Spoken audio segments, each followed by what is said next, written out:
Hai semua, Assalamualaikum dan salam sejahtera. Anda sedang bersama dengan saya, Anim Izzati, host CIDB TV anda. Saya kini berada di Pusat Latihan Kren Menara Jenjarum, Selangor bagi menyaksikan secara keseluruhannya acara yang berlangsung pada Majlis Perasmian Tapak Latihan Kren Menara ABM Wilayah Tengah.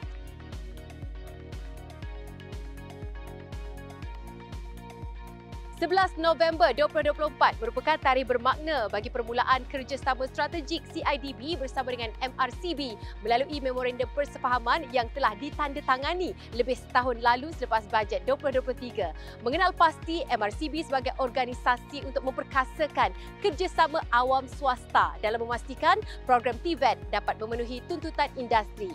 CIDB Malaysia sebagai badan pensijilan utama industri pembinaan dan MRCB sebagai pemain industri. Pastinya kerjasama ini mampu memperkasakan TVET dengan meningkatkan kebolehpasaran graduan TVET, menerusi pembangunan kompetensi pelatih TVET termasuk kurikulum, tenaga pengajar serta infrastruktur latihan.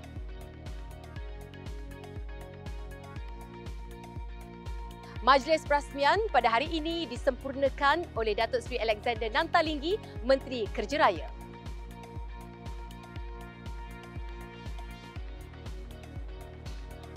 Dan dengan penglibatan pemain industri besar seperti Malaysian Resources Corporation Berhad, kita dapat memastikan latihan TVET senantiasa menepati standard industri.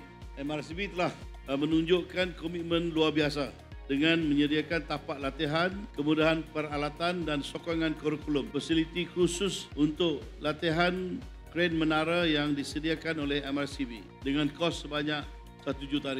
Tahniahlah kepada semua pihak yang terlibat dalam merealisasikan pembinaan tapak latihan ini. Tahniah kepada CIDB dan tahniah kepada MRCB. MRCB telah menunjukkan komitmen luar biasa dalam mencapai matlamat menghasilkan kumpulan orang yang kompeten ataupun competent person operator kren menara. Saya merupakan operator yang bertugas untuk mengendalikan kren menara pada pekan ini.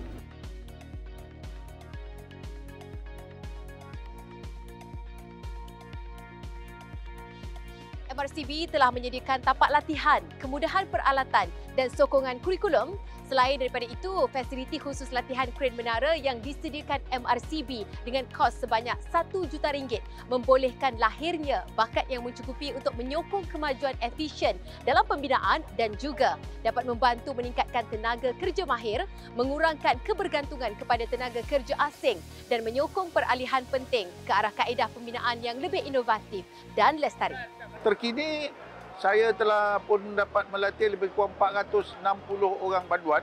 Jadi mereka ni dah dilatih, dah ada pengalaman dan sebagainya. Tapi kalau tenaga mereka ini yang dah terlatih dapat digunakan pada satu jangka masa yang pendek saja, kita agak rugi sikit. Kalau boleh kita nak kemahiran mereka ni dapat dipanjangkan lagi. Ini sedang kita usahakan bersama dengan Jabatan Penjara. Jabatan Penjara amat berterima kasihlah kepada pihak MRCB sendiri. Ia merupakan satu inisiatif yang dapat memberi satu peluang baru dan ia memberi impak yang besar kepada Jabatan Penjara di mana mereka ini amat berkesan program pemulihannya untuk pengulangan jenayah di masa akan datang selepas dibebaskan amat kurang.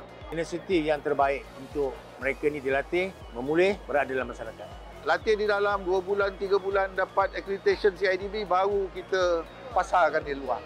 Saya harap kolaborasi ini dapat berpanjangan kerana ini memberi ruang dan peluang untuk bekas banduan ni. Sekurang-kurangnya kita dah bekalkan dia dengan kemahiran. Dia boleh pergi mana-mana, at least trade yang dia ada tu, at least dia marketable lah. Program ni rasanya lebih bagus lah sebab kami kat dalam ni selalunya sebelum ni ada tujuan, tak ada kewangan yang kukuh. Jadi bila kami keluar ni dapat satu tujuan, dapat kewangan yang kukuh, mungkin akan berubah sesuatu di masa depan bila kami dah keluar nanti. InsyaAllah nanti tamat tempoh tahanan saya ni, saya akan sambung lagi dengan kerja dengan MRCB ni. Dalam proses akreditasi ini, kita lihat bahawa mereka begitu komited lah untuk lulus dalam persijilan ini yang dibuat oleh pihak CIDB sendiri. Harapan Jabatan Penjara berharap pihak pemain-pemain industri terus dapat mengambil mereka bekerja, dilatih setelah mereka tamat menjadi latihan dalam bidang pembinaan.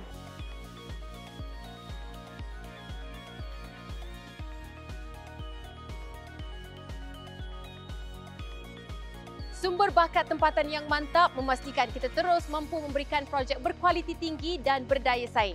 Diharapkan dengan kerjasama ini, negara mampu meningkatkan tahap standard dan kualiti industri pembinaan bukan sahaja dalam negara tetapi di peringkat global.